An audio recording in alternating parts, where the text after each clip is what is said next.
Hi there. So, I guess surprise face reveal time? Now, I did not intend to show myself so early.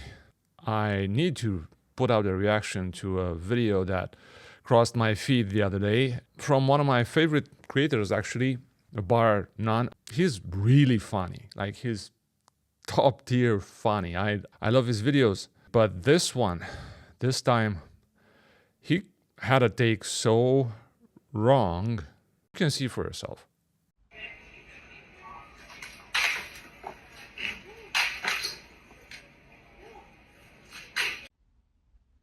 Beat that kid's ass. She does this for minutes, by the way. Look, now she's stomping on stuff. Where is her mother, probably? Studies have been done. Hitting does nothing. I don't need your PhD to tell me what my eyes see. All right, Poindexter, get fucked. It messes with their brains. Good. Honestly, give that one a TBI. Might knock some sense into her. Trauma builds character. And I'm not telling you to Tyson your toddler, okay? I'm talking about it's not going to be red anymore by the time CPS gets here, you know? The perpetual cycle. You can't even spell perpetual, dork. Shut up. Then this lady. Don't y'all do that to a little girl. Y'all don't know what she's supposed to be. Shut up, bitch. I don't know what she's going through. No, I don't care. Say it with me now. Your bad mental health is not my bad day. Okay? Get fucked, cunt. So let's just break this down because there's so much wrong here. First off, as a proud Poindexter, a potential paternal parent, and a personal philosopher, be silent on that one. A perpetual person, and, human being, I really need to respond to this. Time to go full, hold my glasses, and let's unpack this mess. So let's start with the obvious. Why is your knee-jerk reaction just to blame the kid? Did you ever think that maybe she's just learning how to control her emotions and, having some trouble with it? As humans do? Or just she learned, for example, that being a punching bag was her ticket to getting attention from her dysfunctional family.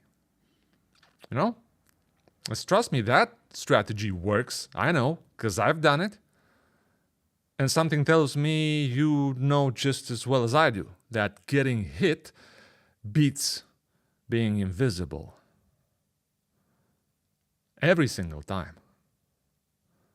It's like moldy bread. It makes you sick, but at least you're not starving to death, huh? What we're looking at here, people, is childism. And yeah, this is a real word. Look it up, Google it. That discrimination against children. Guess what? It's just as bad as any other ism. And then there's this genius, spank them lightly so it doesn't leave a mark argument. My dude, seriously. I don't know or care what you're into behind closed doors, but if someone on the street spanked you because they didn't like your behavior, you'd either throw hands or pull out your ventilation instrumentation and maybe even send one or two from the chamber, right? So why do you think it's okay to do something to a child that would be completely unacceptable to do to an adult? Because they're kids? Or because you can get away with it? Just examine the logic, if you could call it that, of spanking. So here's the thing. A child is a person in development.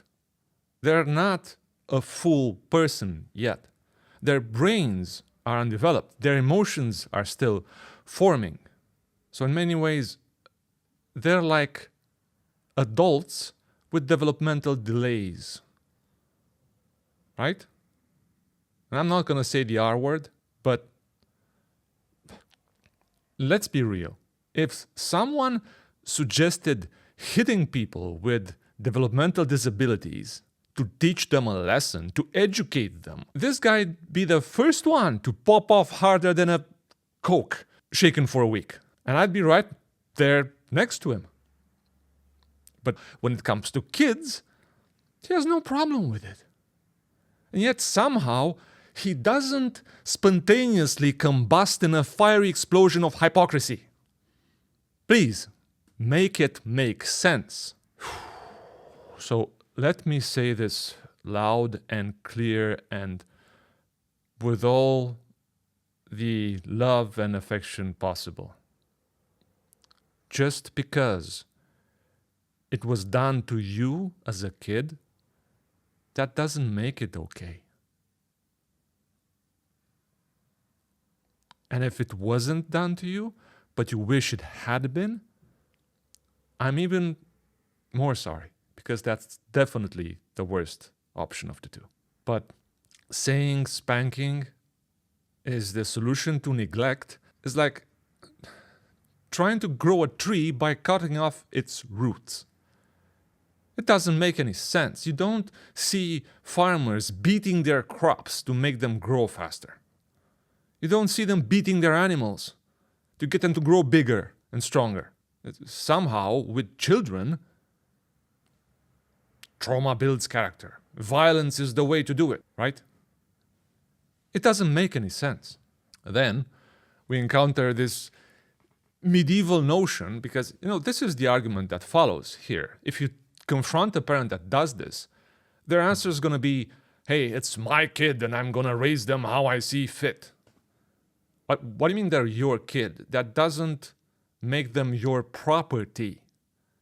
This medieval notion that you can educate your children however, and I use the term educate lightly here, however you see fit, it's like, if they're your property, what century are you living in, my friend?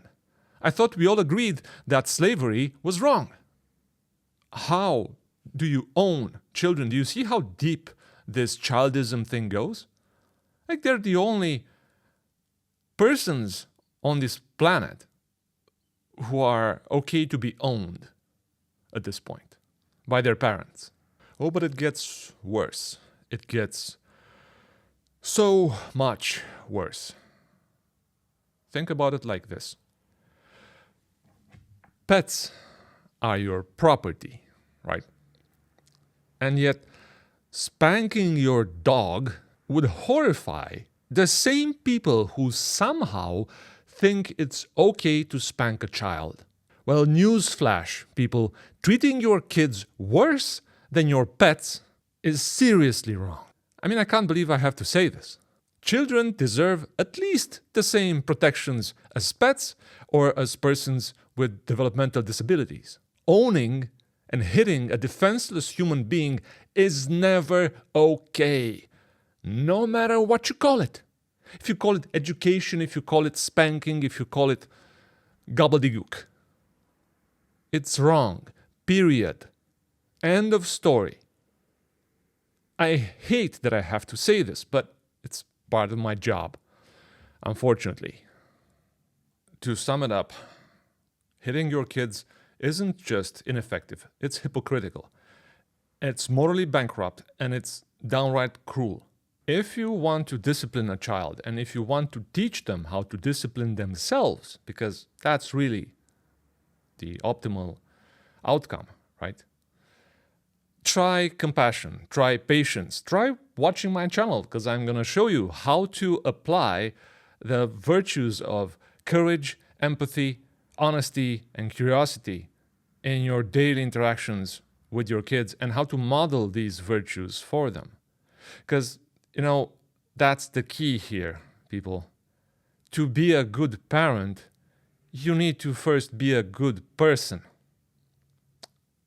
And I won't lie to you, that's not easy, but it's very, very simple. And if it's not, I'm going to make it simple for you. That's why I'm here. Keep watching. I promise. I'm going to show you everything. But trauma doesn't build character. It builds broken people. What does build character is overcoming challenges and adversities. But it's really hard to do that if you're broken up by trauma. first you have to fix the trauma, and then that's a journey that many don't get to the end of, unfortunately. And then, and only then, you can start dealing with life's adversities properly and start growing stronger. So actually, trauma doesn't build character. Trauma slows down the rate at which you can build character, or prevents you from doing it altogether. Anyway, just take a look around. There's enough trauma in the world without you contributing to it. To bar none, my friend, you're better than this. I know you are. I hope you take a moment to reconsider your position, because this isn't right. And to my, 10 viewers, let's end this hypocrisy of normalizing violence against children. It's up to each of us to do that. I guess that's it for today's rant. Thoughtful discussion. What's your take on this? Let me know in the comments. Do you agree? Do you disagree? And if you're into peaceful parenting, if you're into questioning societal norms and calling out bad stuff like this, smash that subscribe button. Join our growing community, thepersonalphilosopher.com. And remember, kids deserve the same rights and respect as adults. That's it. Catch you in the next one. Bye.